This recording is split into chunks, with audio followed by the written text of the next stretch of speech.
Now when Jacob, Israel, learned that there was grain in Egypt, he said to his sons, "Why are you staring at one another in bewilderment and not taking action?" He said, "I have heard that there is grain in Egypt.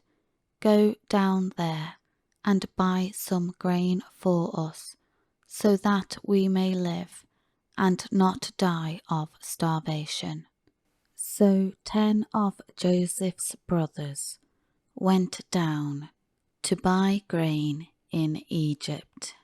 But Jacob did not send Benjamin, Joseph's younger brother, with his brothers, for he said, "I am afraid that some harm or injury may come to him."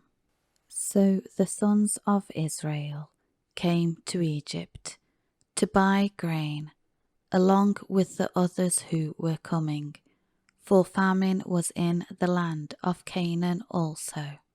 Now Joseph was the ruler over the land, and he was the one who sold grain to all the people of the land.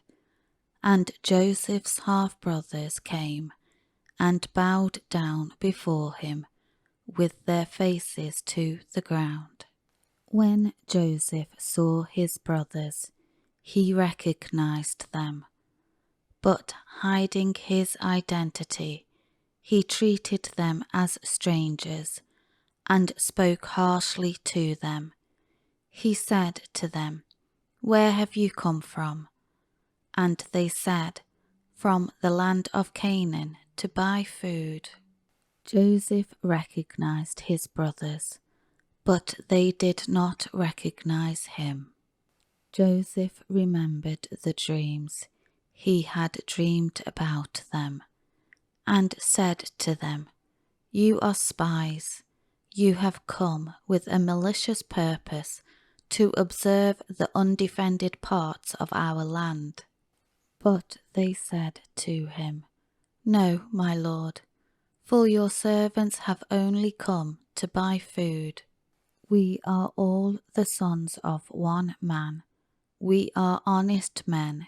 Your servants are not spies."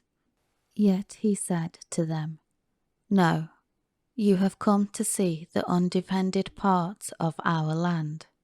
But they said, "Your servants are 12 brothers in all, the sons of one man in the land of Canaan.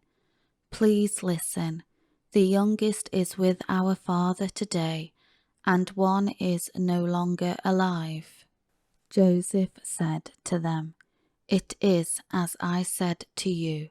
You are spies. In this way you shall be tested.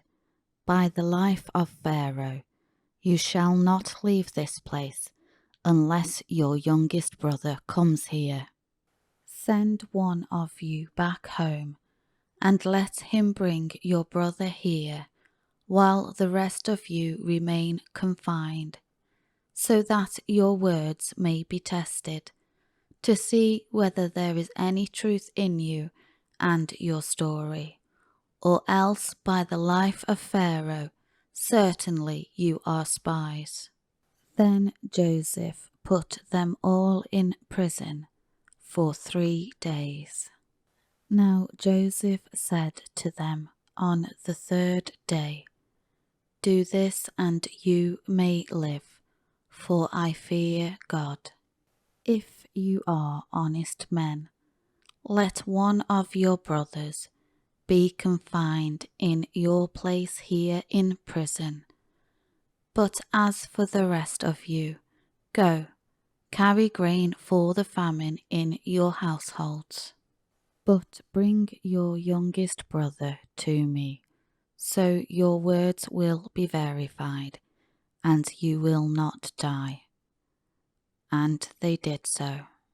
And they said to one another, "Truly, we are guilty regarding our brother Joseph, because we saw the distress and anguish of his soul when he pleaded with us to let him go, yet we would not listen to his cry.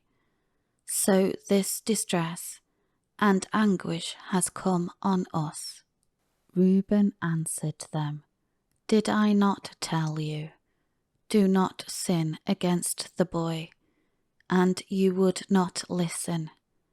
Now the accounting for his blood is required of us, for we are guilty of his death." They did not know that Joseph understood their conversation, because he spoke to them through an interpreter. He turned away from his brothers and left the room and wept. Then he returned and talked with them, and took Simeon from them, and bound him in front of them, to be kept as a hostage in Egypt. Then Joseph gave orders privately that their bags be filled with grain, and that every man's money used to pay for the grain be put back in his sack, and that provisions be given to them for the journey. And so this was done for them. They loaded their donkeys with grain and left from there. And at the lodging place, as one of them opened his sack to feed his donkey, he saw his money in the opening of his sack. And he said to his brothers, "My money has been returned. Here it is in my sack." And their hearts sank, and they were afraid, and turned trembling to one another, saying, "What is this that God has done to us?"